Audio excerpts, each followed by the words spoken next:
Okay.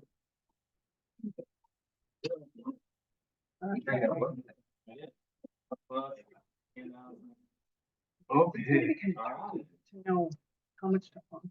So, It's my pleasure, right? You guys have heard a lot about, you've seen all the produce donations coming in, right? This is the gentleman that has been helping us not only meet other people and make those plans, but also been personally responsible for helping us get over 200,000 pounds of fresh produce in the house. This is Paul. I don't like Paul's actually real, even though he tells me that he's a produce ghost, but I know he is. so yeah, I mean, I have been in the produce industry for over a decade. Luckily I was able to find Paul because what was happening with me was items that were coming into Chicago that weren't perfect for retail, like the apples I dropped off. I literally went to the store and cleared them all off the retail shelf because they had the wrong sticker on it and paid for them and then came here and dropped them off. It can be so strenuous and so meticulous on what they want that it just, it goes to waste. And I have facilities in other states where I have zero waste, meaning I have compost piles that everything gets collected into. I'll use, that stuff and, I might put it into a tray, make it present a little bit better just so it has a few scars on it or whatever it is, where there's other retailers that won't even use that stuff. Or I have retailers, the cucumber has to be 7 inches to 7.25 inches long, can't be more than 1/4 inch to 1.5 inch wide. If not, we can't use it, you know what I mean? And they'll reject it on you. And so all over the country, I have things set up for, managing waste and everything like that. But in Chicago, I noticed all these people, not only are they spending money on the dumpsters, the produce is so good. It's the same stuff I get. Go ahead, you're fine. It's the same stuff that I see on the store when I go to the grocery store, that I'm going to buy. Yeah, it can just be so, they can be so picky at the higher levels that, they don't even realize, so much on the lower levels, same stuff we're buying in the stores. So are you saying this? That was it. So we were spending, so not only did we have to pay for the dumpster, sometimes you have to prove you dumped it. So you have to pay to have a USA inspector come and prove that you dumped it. Now, when I'm in my Michigan facility, I give the guys the option. Do you want me to pay for a dumpster? Or do you want me to put it, at least prove that I put it in the yard spreader, which goes out over onion fields and other things that I grow. So in my facility up there, it has, chains going all throughout it and collects it all up. And because we do all repacking up there and we use it for compost. Another thing that, I do, and I noticed when I was walking up is, because obviously not for profit, anything you guys can do to generate some cash, right? Pallets. Pallets I've seen go for as much as $20 in recent years. Even those ones that I saw in the trash can out there.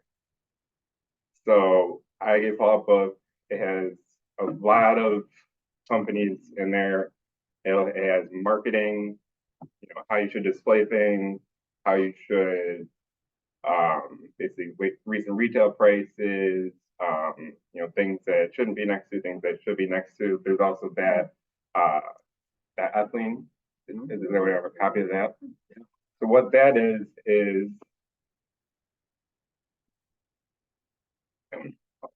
take a look. Should be grouped by sections. And so some produce is more affected by ethylene, and some of it's less affected by ethylene. And there's also general temperature guidelines on there. Obviously, if you see 32, we're not storing anything at 32. We're not freezing stuff. So if you see 32, figure maybe like 34, 30. The rule of thumb in our industry is a 10% variance. So if it's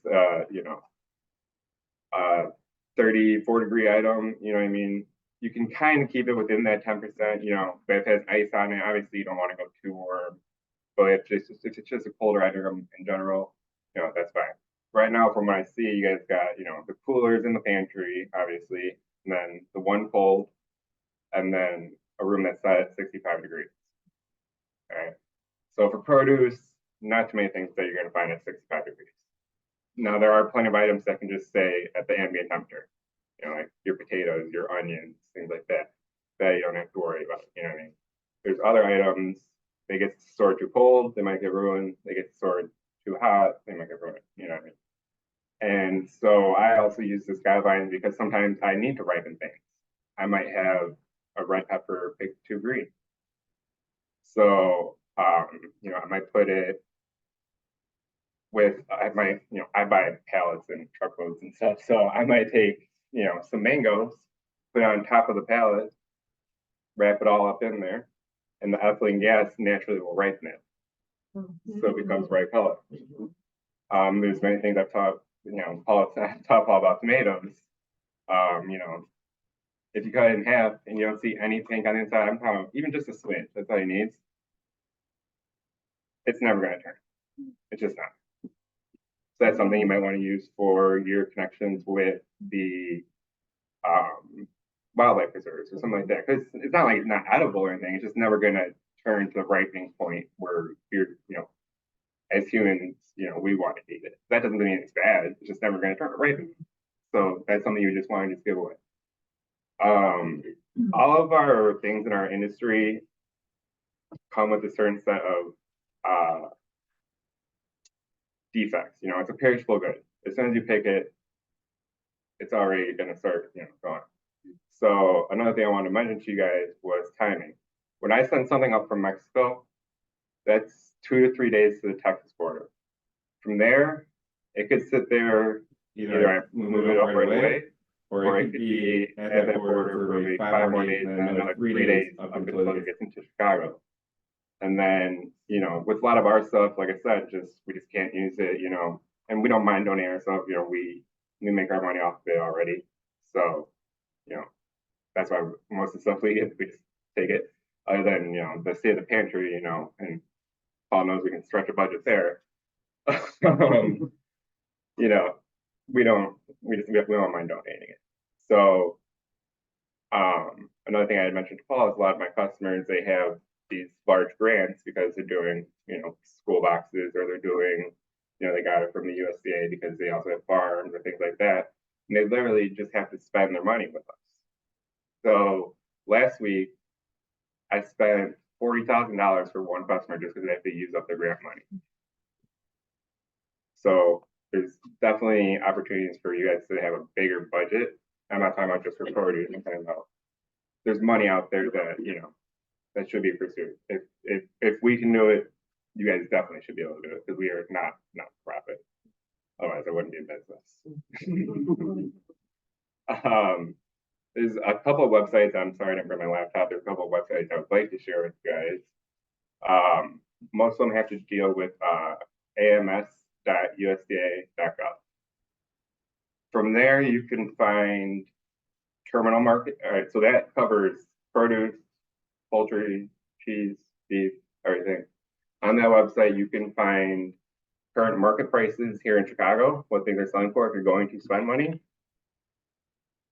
You're going to be able to find current FOB, and you know, it's if you see on the second one print, FOB means free on board. It just basically means the loading point for that product, whether it be California, whether it be Texas, whether it be New York, Michigan, wherever. So you can get a general idea. Now, can they be skewed? Yes. I'm not going to lie to you. It's a very gray industry. You know, they could say, hey, it's going for $10, $14. All right, well, maybe I sold 4 boxes at $14, but I sold 2 truckloads at $10. What does that tell you really what you should be paying? And, you know, you guys can always trust the Strubies. If you ever have any question that you're going to spend money or anything like that, Paul's in connection with them. They're great people.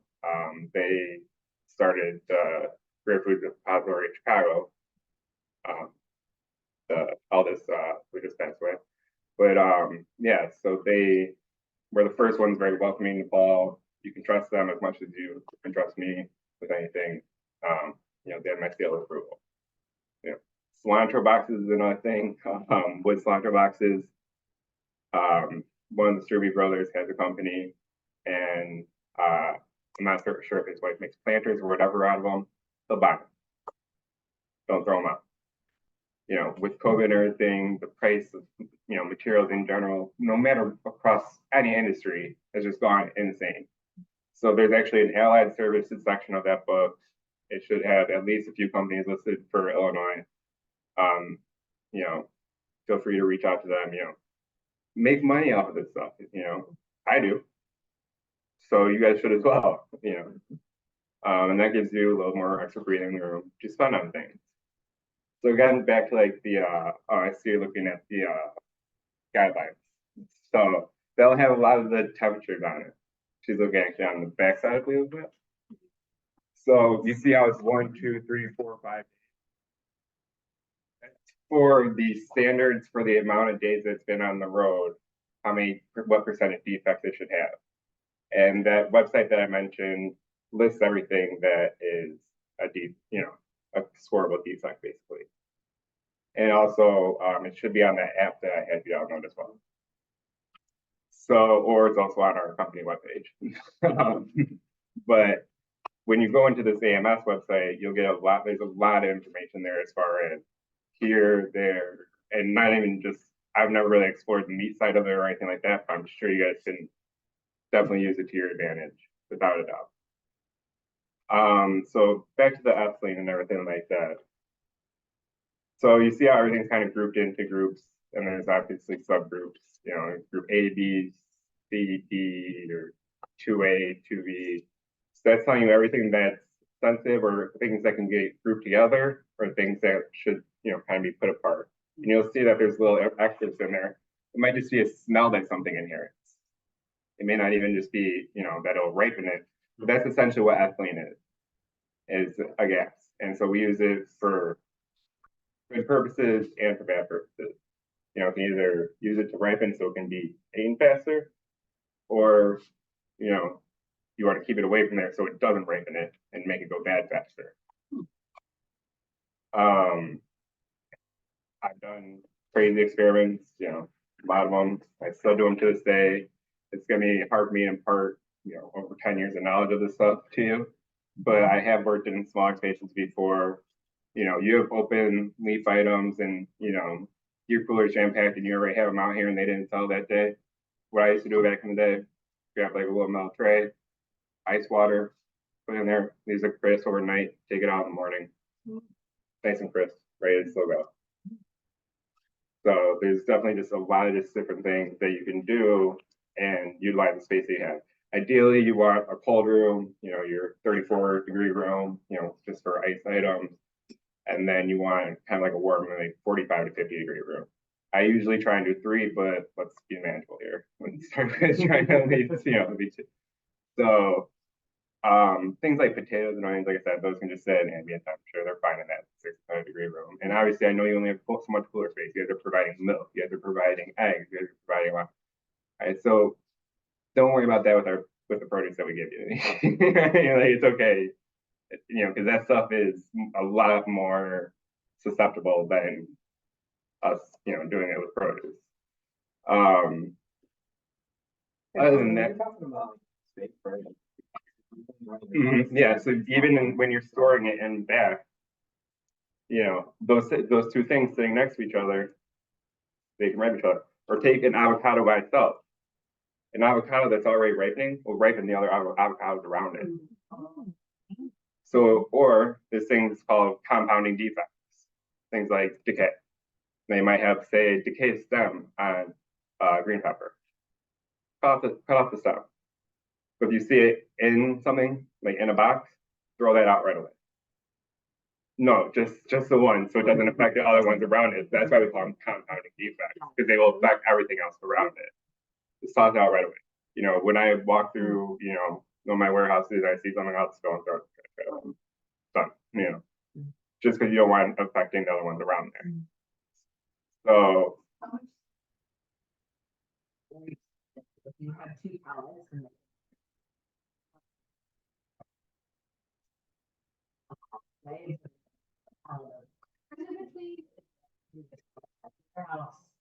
again, item by item, you know, that's why I said there's a lot, but, you know, just whatever you can do, you know, you can only manage what you can right now until you guys get a bigger space or whatever it is, you know. just do the best that you can do. That's all. You know what I mean? That's all anyone can ask for. Now say something comes in and I don't know if you ever pulp anything when it comes in. Pulp temps are very important. They'll tell you.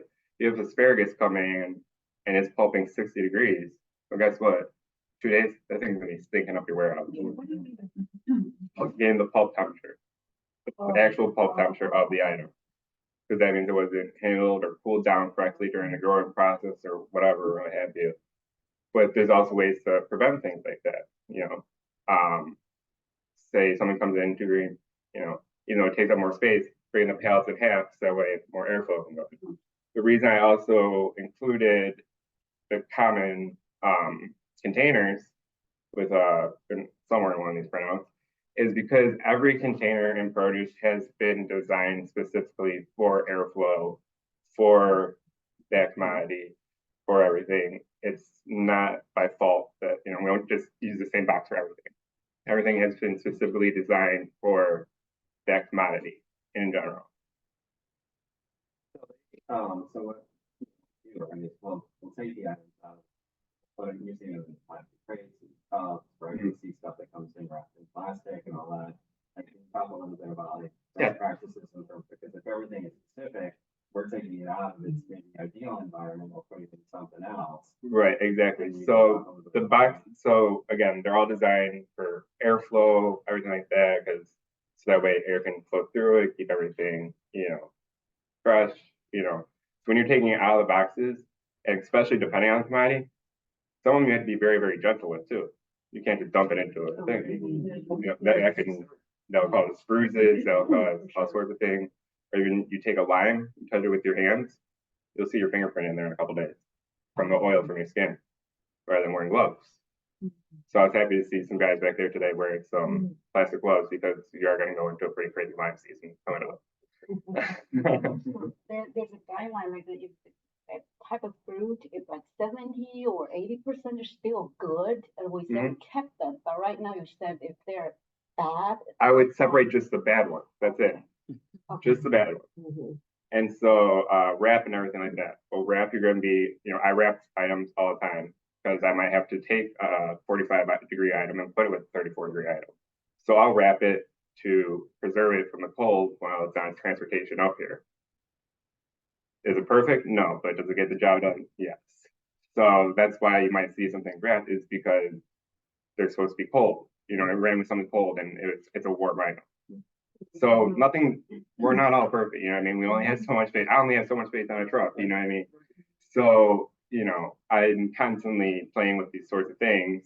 But I would definitely say, depending on the item, and since, your rooms are very warm, just get rid of that wrapping right away, unless it's in the box wrapping.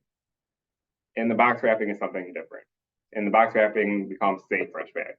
They're actually designed to also help with the airflow and help them to preserve longer. There's a company called Hazel. And those little tags you get when you get a jacket to keep, the moss or keep it fresh or whatever. There's a company, it's very expensive. I'll see what I can do about getting some for you guys. But it helps preserve the life produce. I'm not saying take the ones from your jacket. But this is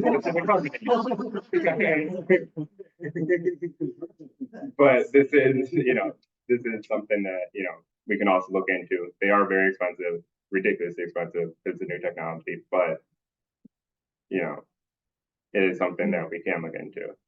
So really, right now, it's just mainly because you only have so much storage space. Is just basically keeping everything separate. So, like you said, you take out the bins and everything like that, right? And instead of that, maybe just sort out the bad stuff. I mean, I understand that you're also doing it for space, but maybe take out the bad stuff and, keep them in its original carton, condense down the cartons maybe is an idea. And all this is an experiment. I still experiment with it to this day. I was having black spots show up on my avocados. Nothing wrong with them. It's on the outside. Because it's cold in Mexico right now. So when they take it when it's cold and they drop it in the bin and creates those little spots. So I'm like, you know what? I'm gonna start writing them at 42. Everyone's like, wait, no, you've always taught us that because all my avocados I have to deliver into Chicago at 35 plus PSI. So more air that's in your tire, that's how much PSI it has to be in there. Is we have a petrometer for avocados to measure 'em. So 35 PSI, that's about a 20-inch rim tire. How much air is in there? So basically, that's how hard they are. Now, that's because of the season that we're in. So I found that, everyone's like, oh, you never told us to go, more than 40 because they'll, make them start to ripen. Well, guess what? You know what I mean? 42 actually isn't that bad for this time of year. Now, when we get into the Negra season, because there's multiple seasons, multiple elevations, everything like that, you'll notice that avocado, because we always have avocado, you'll notice that avocado will be just straight dark in color from the beginning. That's why it's called Negra season. It's because of the oil content inside the avocado. So that means those, you want to store a little bit cooler because they have such a higher oil content. In order to get them to not completely ripen, they get stored at a little bit colder temperature. Whereas right now we're in kind of normal season, and then so those will, they're a lot brighter green. Those will stay for, I've stored them for 30 days at a time before,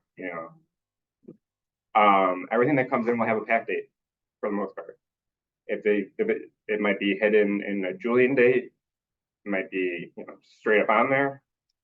It might be in the barcode, but everything will have a pack date. You'll know how old it is when it comes in. You'll know when it was packed. That doesn't necessarily always mean a bad thing. I had to start a Colombian lime deal. That's 2 weeks from picking it on a boat and getting it to the ports in Delaware and New Jersey, and then another 2 days to get it into Chicago. That's not with that, and that's about 0 storage time. So that's 2 weeks that it takes to get up. So produce can last, you know what I mean? It can last, but it is a perishable good. And that's why everything falls under the perishable and commodity thing. So, again, you guys only have so much space, you can only do what you can do, but any little preventive measure that you can take, go for it, if you have the ability to. If not, fine, you'll still get produce from us, don't worry about it. So that's why I wanted to get some of these, temperature guidelines, what kind of things group with, things like that, just so you have them. Is it set in stone? Not really. I mean, ideally, if you can get to a 34 and a 45 to 50 degree room, those two options. So right now, actually, it's cold. So when you have that door open, actually, last time I saw that door open, it was warm for the state of the pantry. And there's green beans right by the door. We need ice.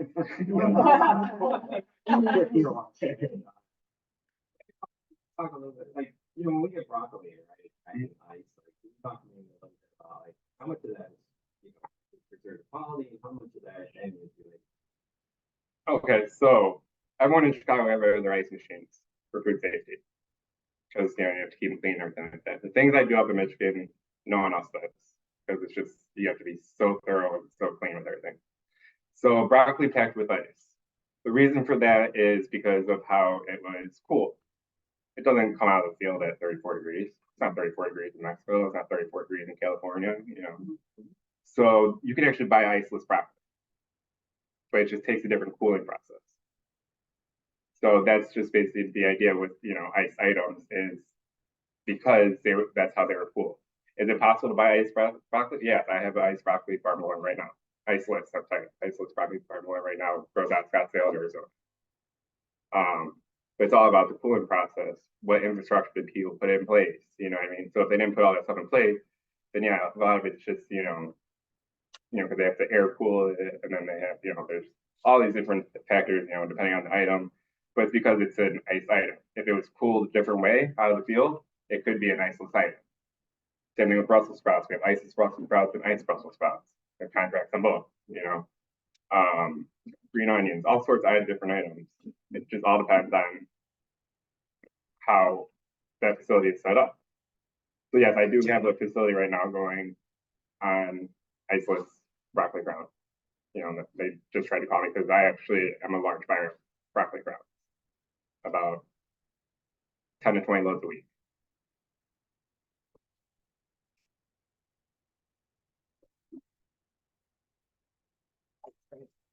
So a lot of times too, and again, I say this because it may not, by the time it gets here, it may no longer be there, but they'll just put a big block ice right on top.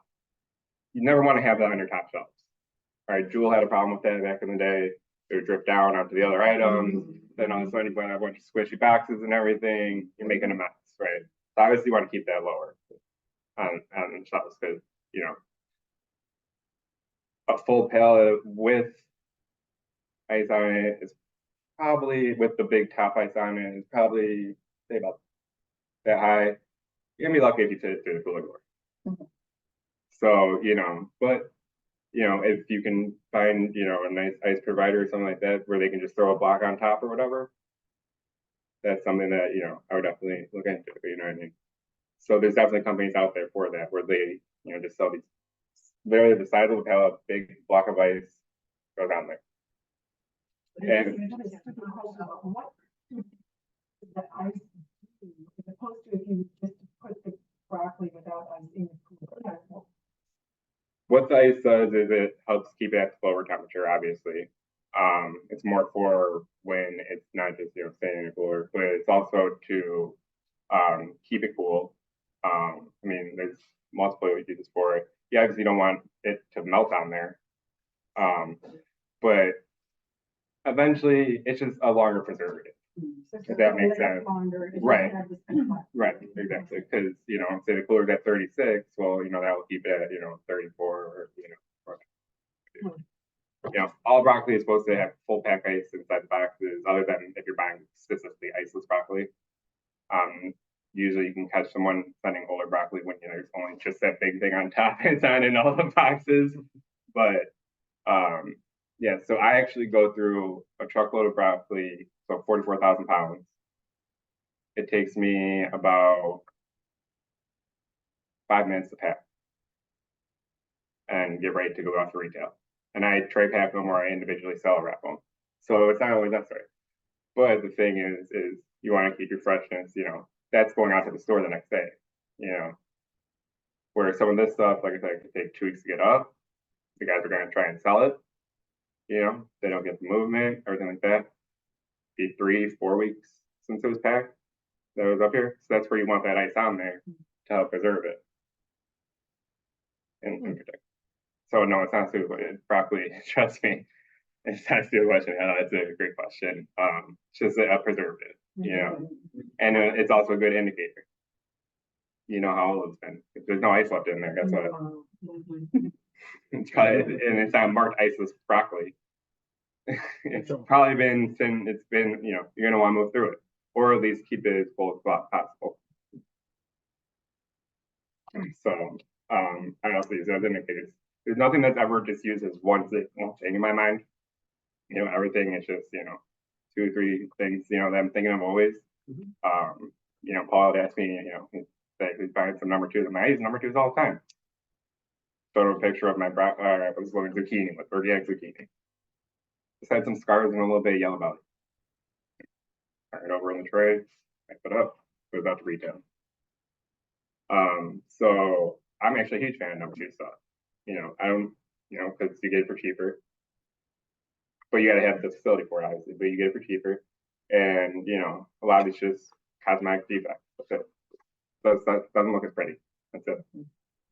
So we call them number 2s. We call them toppers. We call them. There could be something called a combo that you might hear. So combo means it has to be 60% number 1 minimum, and 40% number 2.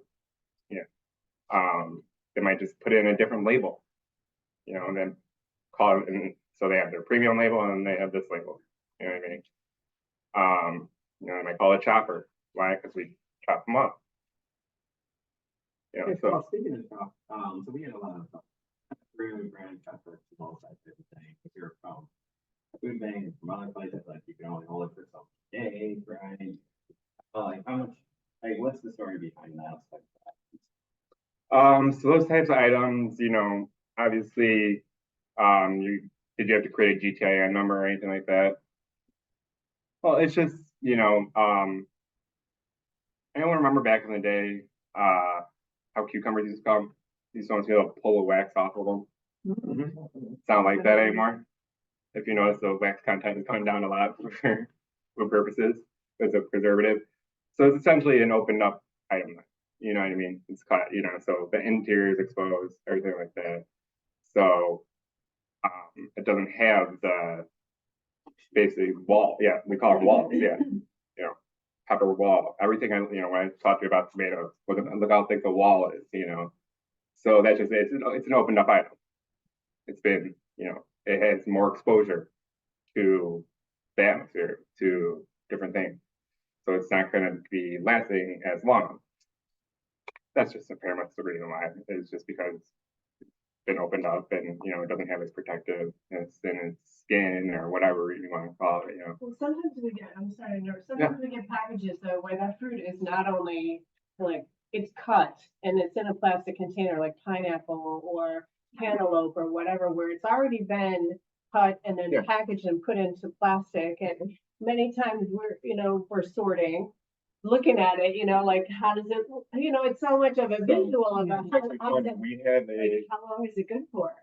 so there should be some sort of coding in there, like I said, in the codes, that it has the expiration date, whether it be a Julian date, whatever. Yeah.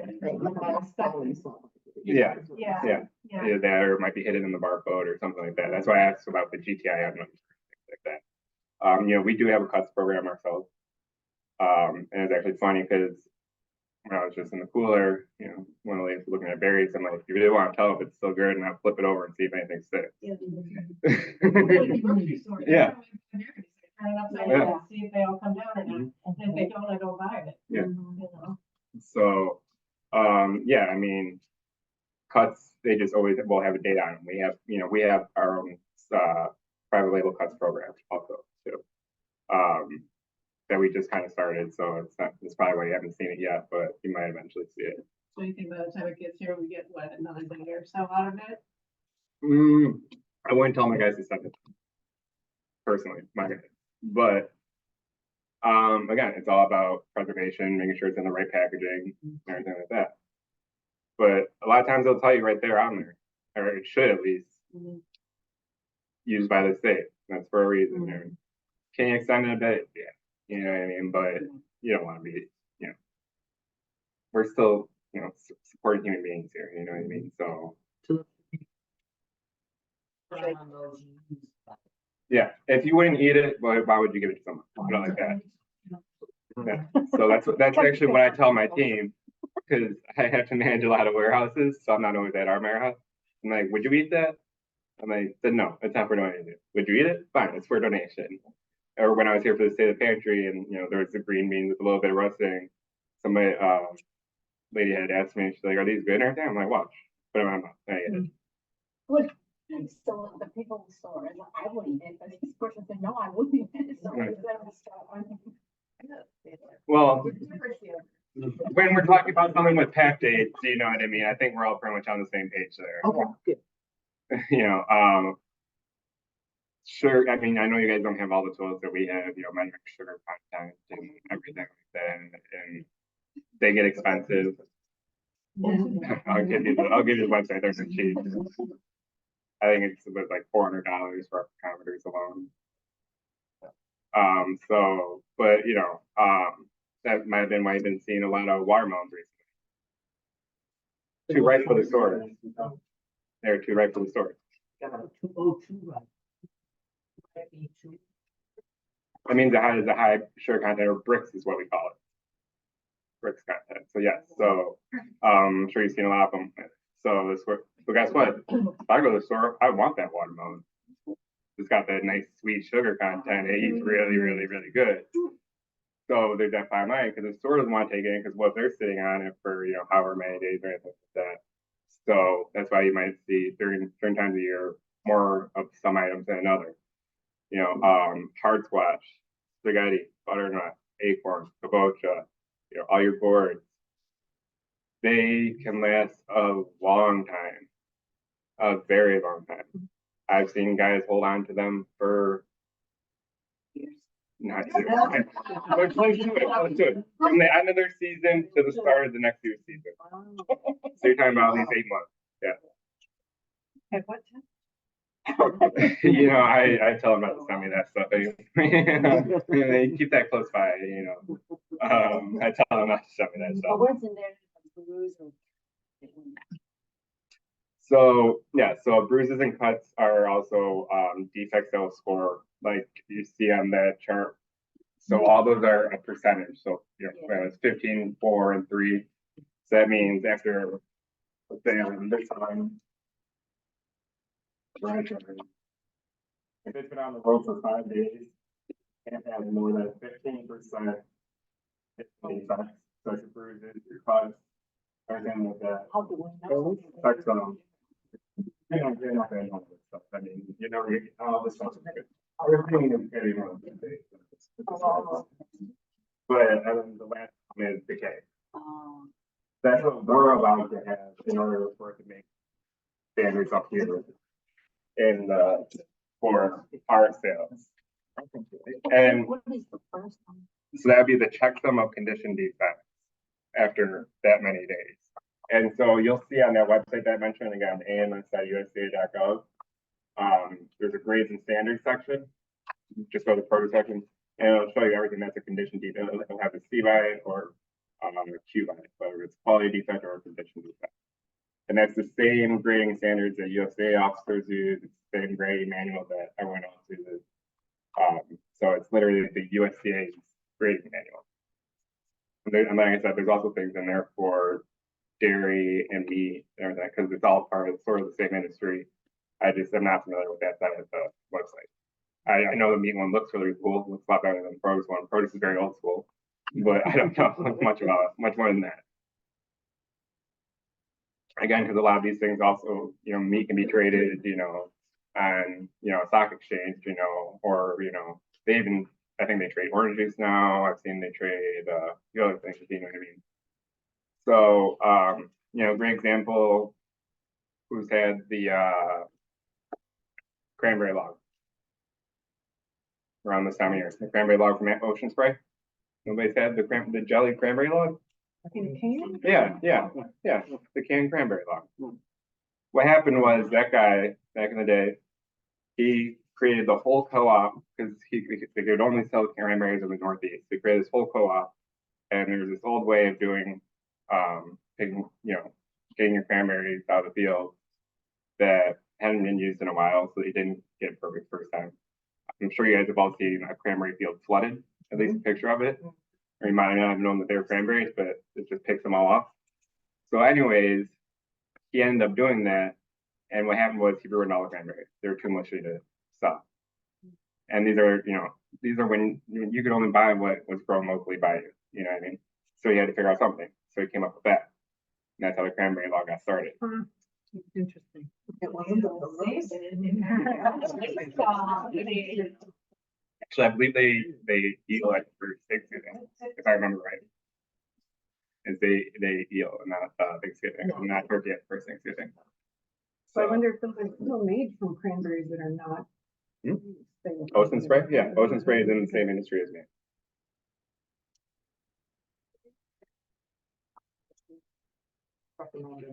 Is it temperature condition? I would use them as both because if I'm transporting it, it's storing on that truck essentially. Now there are different tips and tricks in that book that I gave off that you can use. You know, I mean, it has different. I mean, pick any item you want. It'll have, you know, different display ideas, different storage ideas, whatnot. And a lot of times with storage too is don't store next to each other on the shelves too. You had before how much of a separation. Well, then don't put next to each other on the shelves, you know? Right, because a lot of these groups can go together. And sometimes you want them next to each other so that, you know, it can be eaten faster. I don't see group six. But Group only six? group five. Keep looking. Let's There's see. no group six. So this two cannot be together with group six.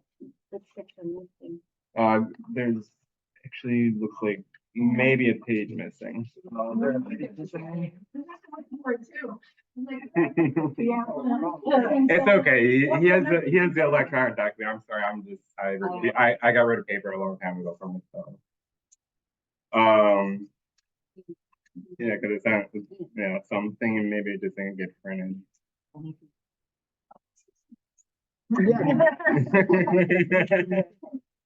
Because there should be a 6A and a 6B. Oh, okay. Yeah, Mhm. yeah. So, The only thing I'm kind of curious is the apples. I thought App- apples can. so like I said, this is just kind of a guide. Yeah, apples are a little bit more hardy. You know, this is more for compatibility as far as ethylene is concerned. Mhm. So an apple is not going to cause, you know, these items to ripen, basically. So yeah, I mean, apples are one of those that can be a little bit more hardy, but you still want them cold. You know what I mean? They, I mean, But I- if we don't But spend then it. reading here, the three celery absorbs odors from onions, apples, and carrots. So Mhm. although the apple itself, it's the things that are around it. right, that can absorb or Yeah. So it's not just always black and white, you know. Mhm. You know, this is a good page to look at, you know what I mean? Because if it's not sensitive, then it doesn't matter if it goes with something that produces ethylene. Mhm. If it is sensitive, so this produces ethylene. So you don't want to put it by ethylene sensitive fruits. Mhm.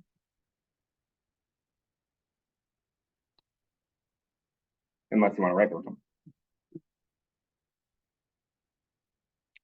And then, so that's kind of why you know, I think there might be a Bayesian thing, but you have the electronic document. Yeah.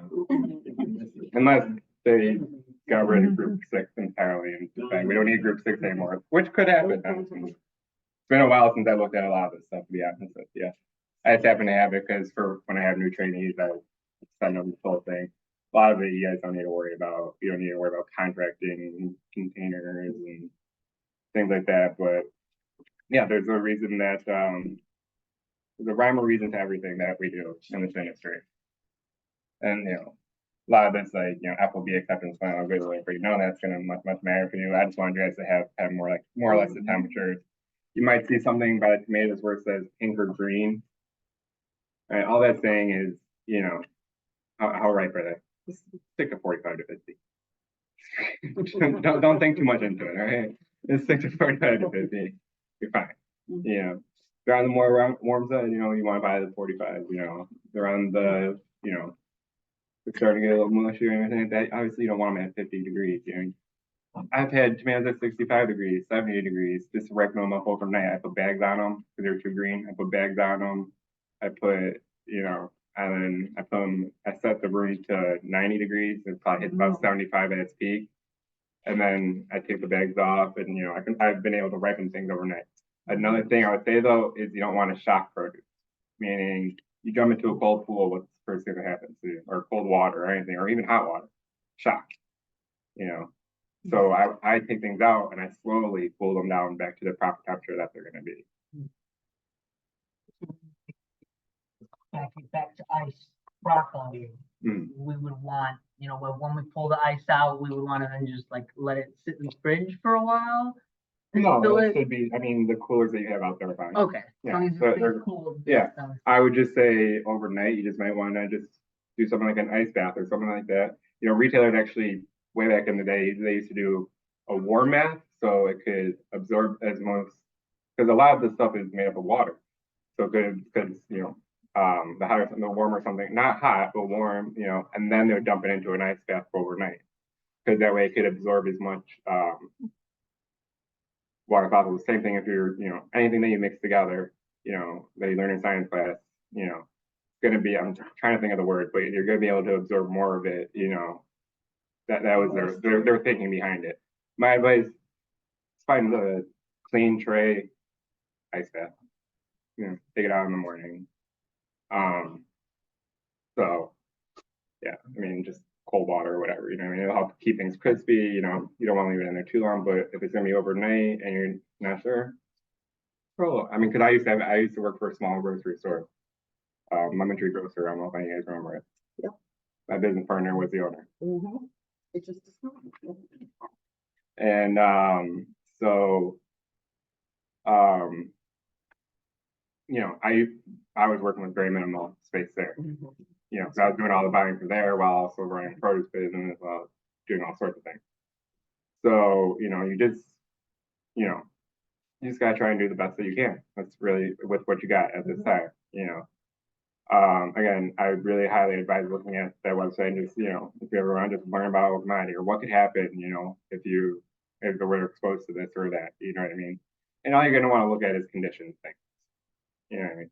And you might want to look at some quality things, you know what I mean? But again, most of the quality things, it's gonna be from, age after a while, it's not gonna stay green forever. It's not gonna stay, but and you're not unless you start buying FOB, so basically at loading point, and you're never gonna hit that 5 day mark, and then you need a pack light, and all this other. I mean, I'll sell you guys FOB, but and I'll even do the freight up, you know what I mean? But you're talking about a single pallet of, let's say, 60 limes, even though it costs $20 a case, and that's not even including freight. That's 1,200, what would it be, 12,000, 1,200, 1,200, yeah. So now I do have places in certain areas where we can mix and match pallets. I mean, a few cases of this, a few cases of that, a few cases of another thing. And, I could bring it up on some of my trucks. Thing is, I don't want you guys spending your money on me. I just really don't. I mean, there's so many items that you guys have to carry. I mean, and we make enough money off of this stuff that, that's the reason we can, just kind of donate it, you know what I mean? So I really don't want you guys spending money on me. Have I talked with my suppliers or anything like that? Like, hey, do you have, but most of the time, if it's 1 or 2 cases of something, you know what I mean? Well, they're probably just going to take it home themselves and just like I do when I go down to the market. And that's where I do my grocery shopping. Take one of these, take one of these, take some of these. I'm serious. I'm dead serious. I don't think I've paid for produce in a long time, except for what I have to buy back from the retailers without them knowing. And I had to go. That's why I was dressed completely different that day. If you know what I was dressed completely different, sweatsuit, everything. Because I didn't want the buyer to see me because I knew what store he was going to go to. So I cleared them all out, and then I drove straight here. I was a little bit in disguise that day too. Is there any questions? Has the question been asked by the, is there produce besides molds that we find stored in the range? At what point Will it continue to come out? will it there be quality? So, Safety concerns. but these will be. Yeah, I mean, eventually all things decay that are living, right? So eventually, yes. Would you eat decay? Well, how do you know? I think what we're saying is, how do you know? Yeah, you just kind of got to look at it. You know what I mean? That's why I say, all living things decay. All living things, So as soon as you pull it off the plant, it's already starting to die. Right. So eventually, that's the end all be all. You might call it mold, I call it decay. You know what I mean? That's the end all be all is the decay. So once you start seeing that, it'll start feeling leathery, or it'll start feeling, you can start seeing it go bad. And again, it's stuff that you learn over time. I mean, like I said, I've been doing this for over 10 years. And so it's just eventually going to happen with everything. So yeah, obviously there is some concern there, but you really shouldn't even have this stuff here that long, to be honest with you. Sometimes when we store things and that is so cut, and they're so puffy. But when I look inside, everything's so pretty. Yeah. So is there anything wrong with that? Because we're talking puffy bags. It should have a date on it. If it's in a bag, if it's been bagged. But isn't that updated the ethylene? Isn't it? No, that just could be air in there. So is it okay to put on? If it's not beyond the expiration date and it's not sticking to the sides of the bag and everything like that, So if I they would. look pretty Yeah. and perfect inside, Yeah, it's okay to I put on? would. I'd still eat it. Would you guys eat it? I would. If you would eat it, Well, why because not? there's all of this salable and they're meat and like a ham or I'm chicken, not a like meat, that I'm not a puffy. meat expert. I know what you're saying. Yeah, I- with me. And I might be thinking of something different then. Lettuce. And, And- you know, and we don't really get things that Oh, are I- not beyond the expiration. We Yeah, often, right. like, the big food rescue from Mondays. And, you know, you're looking at something and the Best By date was yesterday and the bag's puffy. But they're okay. They look okay. It looks okay, but then you're like, why is the bag puffy? Yeah. And there's no defects in the bag, so what's giving you? I'm guessing they're thinking air. Could Is just it be out? air, because when I buy okay. salad bags, you know, they're already, you know, straight from the store. Right, Okay, same. right. I mean, if it's not sticking to the salad bag, I mean, as long as I'm picturing the same thing that you guys are, you know, I buy those mixed salad bags, you know, that's probably one thing I do buy from the store because it has this dressing and everything in there. You know, but mine generally have some sort of air in there, but it could be, Bacterial growing. no, because, I mean, if we look at, you know, lettuce doesn't really kind of work like that, you know what I mean? So I'm trying to picture, I want to give you the best advice possible, you know what I mean? But, so in case I'm thinking of something different, but I'm thinking if it's not sticking to the sides of the walls, you know what I mean? It's not, you know, Our, besides the gate, it should be to the wall. well, yeah, because sticking to the wall, yeah, it looks good. Yeah. Get moldy. Yeah, So if it's lightweight in the bag, we shouldn't really care as much about. yeah, if it's moving freely in the bag and it's crispy, Oh, is there anything really, I mean, I would eat it probably myself, you know, so. And not water. Then I would think. So that will create, that will eventually, that moisture being trapped in there will create decayed products. So it just decays. Yeah, they should be taking all that out of the bag during the packaging process. So, I mean, there might still be moisture in there, but the moisture will cause eventually. I mean, it's just another one of those defects, you know, like an employee guys look at the website, you know, it'll tell you anything about any item and what causes that exact thing, you know, wasn't cooled properly, not all the moisture's out of it, you know, yada, yada, yada. So, yeah, I mean, every item's in that website. It's the same website and the same guidelines that US Department of Agriculture's inspectors use. So if they're using it, you know, who's our governing agency, then, you know, they have anything in there. So if you ever have a question about an item, you know, go to that website, look up lettuce, see if you're seeing any of those things. You know, simple as that. Okay. But like if it's in the bag and it's crispy, they might just also want to be able to move around so it looks a little bit better. You know, there's all sorts of different kind of crazy things that we do. Maybe we just put them. Yeah. Well, some bags actually do have that. They have the little hole, you know, like a grape bag, you know, it has the holes around it, everything like that, you know what I mean? So yeah, no, I mean that's not normal, but it's already diced up. So if it has holes in there, it's gonna fall through the holes and then it's just gonna make a mess. You know, if it's a diced salad bag or whatever. What do you think of green beans? Sometimes they're probably like little wet. Green beans are Perfect green. so they are very tough. I actually stopped selling green beans for a reason. They're very, very tough. No, in general. Everything I sell is big volume. I supply the major retailers and everything like that. So, but green beans can be very, very tough. You'll see like the rusting that I was talking about will be like this small little brown mark, you know what I mean? But it's still fine. And they actually start with a small little white spot. And it's just, again, moisture that got trapped inside the bean and everything like that. And, but eventually it will turn it into decay. But when somebody asked me that to stay at the pantry, I was like, I'll eat it, you know what I mean? The reason I stopped doing them is because when they start getting like kind of floppy, you know what I mean? Or they get curled, they would jam up my rollers for packing. So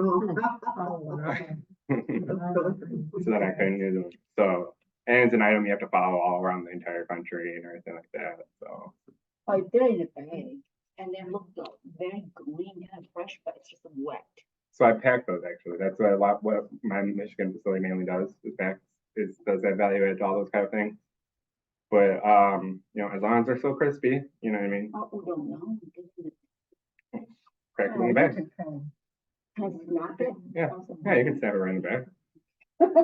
It's not like some impenetrable armor that you But can't. they go back more easily because they're wet.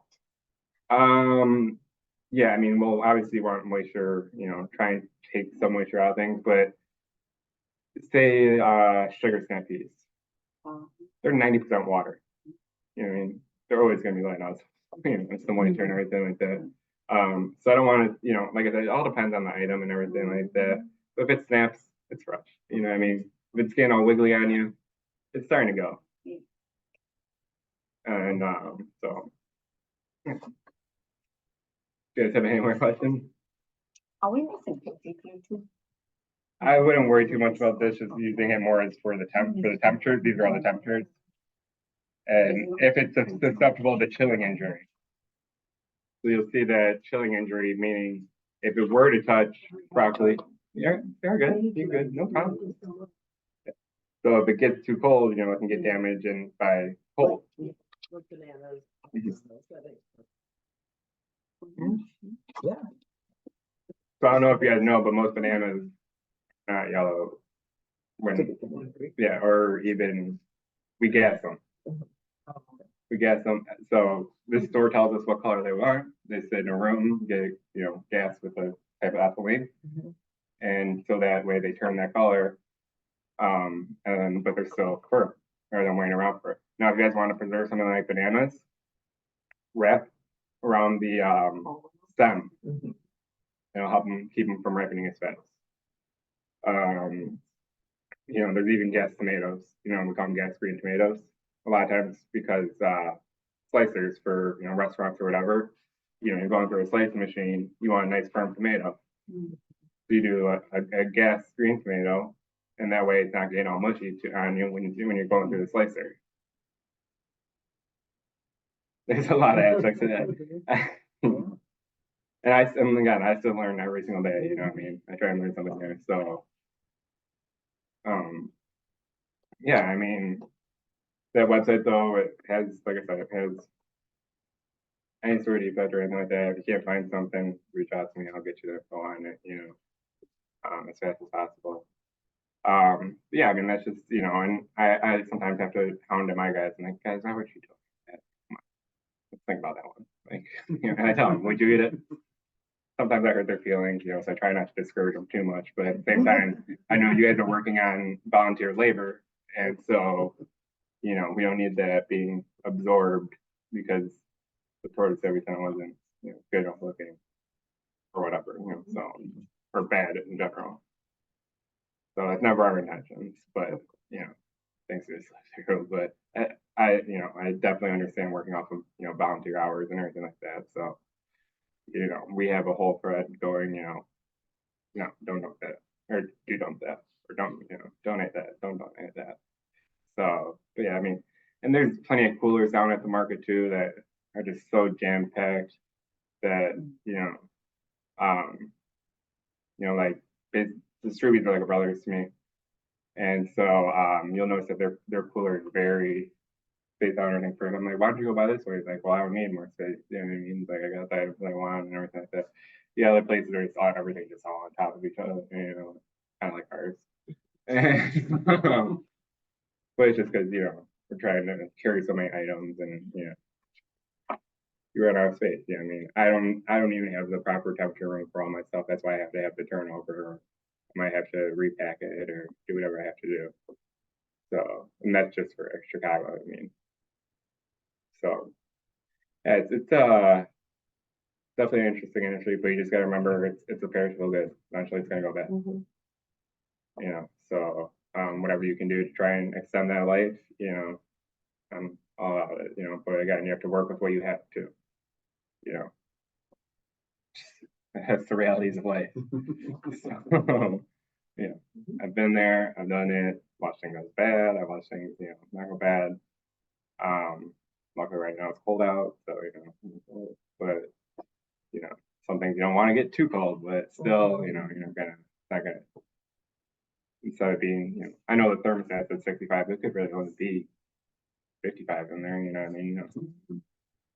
I didn't bring my thermostat on or anything like that. All the tools. And then we are working on some other technologies that will be measuring